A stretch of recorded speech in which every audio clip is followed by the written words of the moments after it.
चिमन भाई, आपने आपके पूरे जिंदगी में हाँ कभी पेरेंट्स मीटिंग में आप पेरेंट्स लेके गए हो? हाँ हाँ मतलब गया हूँ, वैसे मजबूरी में लेके गया हूँ, लेकिन हाँ। पहले देख कैसा होता था कि भाई ये देख तुझे रिजल्ट में कम मार्क आए हैं या फिर ऐसा ऐसा है, तो तू ये लिख के, ये लिखने का वो लिख के लेते थे की मी परत असा वागणार नाही, असं करणार नाही, घर वालों से याच्यावरती signature आई करा आणि ठेवा. वडिलांची सही, आई आणि वडिलांची सही मला येते. बरोबर. हाँ. मग मी करायचो, आई वडिलांना कळलंच नाही ना ब्रो कधी काय विषय. अरे मी 1 महिना स्कूलला गेलो नाही, पूर्ण 1 महीना साइबर कैफे में अय्याशी कर रहा था मैं 1 महीना. 1 महीने बाद सर डायरेक्ट घर पे आ गए कि कुछ हुआ है क्या आपके बेटे को. तो मम्मी बोली क्यों, क्या हुआ है. अरे नहीं वो स्कूल नहीं आ रहा 1 महीने से. Mummy direct shock. आईला आता सकाळी व्यवस्थित निघतोय दप्तर घेऊन, मग काय मॅटर असेल.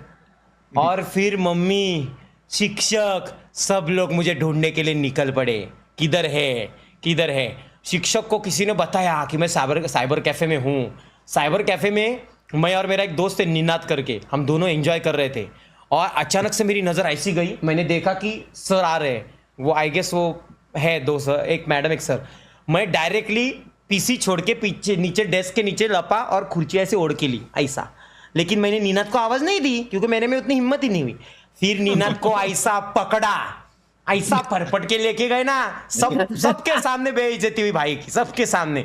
और फिर डायरेक्टली स्कूल लेके गए, और फिर मैं घामा घूम के, मैंने बोला अभी घर तो पता चलेगा ये वो, मैं फुल टेंशन में घामा घूम हुए. लेकिन फिर भी शेवट के कुछ टाइम बचा था साइबर में, वो टाइम कंप्लीट करके गया है, मतलब वो वाया नहीं जाना चाहिए ना पैसा. उसके बाद में घर, हाँ उसके बाद में घर गया. घर पे मैत का वातावरण, माँ रो रो के बेहाल, माँ ऐसी बैठी है जैसे कि कुछ बहुत बड़ा अघटित हो गया है. हाँ, और मुझे देख के, हाँ मुझे देख के, कुठे गेला होतास, कुठे गेला होतास, आणि असा झोडला ना मला ब्रो, मी काय सांगू तुला, एवढा झोडला मला मी. आणि आईला म्हणजे उस टाइम मम्मी को लग रहा हो कि बच्चा अपना वाया गया, 1 महीना गया किधर ये, मम्मी को कौन बताए, फ्यूचर की तैयारी कर रहा था मैं. लेकिन मम्मी फुल टेंशन में, भाई साहब फुल टेंशन में, बहुत पिटा रहे मेरे को. बाद में मैंने कन्फेस किया कि मैं साइबर कैफे में गेम खेलने के लिए जाता था, मम्मी ऐसा ऐसा था, मुझे माफ़ कर दो, मैं ऐसा कभी नहीं करूँगा. उसके बाद मैंने 2-3 महीने कंट्रोल किया, साइबर कैफे नहीं गया मैं. लेकिन वो कंट्रोल ज़्यादा नहीं हुआ दोस्तों. फिर मैं क्या करने लगा, फिर मैं स्कूल बुड़ौता नहीं था. मैं क्या करता था, आठवड़े में एखाद दूसरी कल्टी, और मजली छुट्टी में कल्टी, ये करता था. फिर मजली छुट्टी के पहले कल्टी, मजली छुट्टी के बाद आने का, ये सारी चीज़ें मैं करता था उस टाइम पे.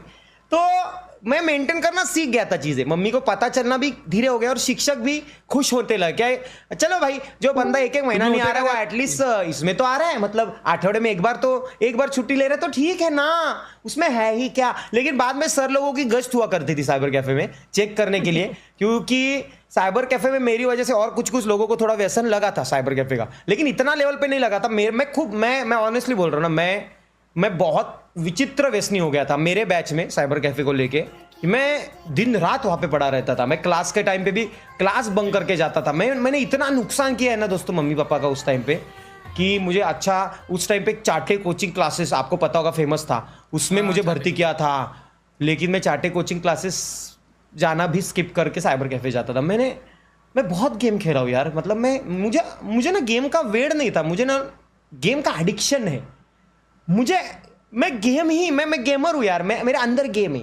मैं नहीं जी सकता गेम्स के बगैर गाइस. मुझे चाहिए लाइफ में, मुझे 4 दीवारों में कैद करो, मुझे 2 वक्त का खाना दो, मुझे ऐसा बोलो कि अब इस पल से तू भारी दुनिया से वंचित हो जाएगा कायम का, लेकिन तेरे को हमेशा सबसे टॉप लेवल की पीसी रिग मिलती रहेगी, सारे बादशाह गेम तुझे मिलते रहेंगे, जी जितना जीना चाहता है. और इंटरनेट अगो बये मला जायचंच नाही कुठे, आईच्या गावात असलं घर बनवीन ना मी काम 25.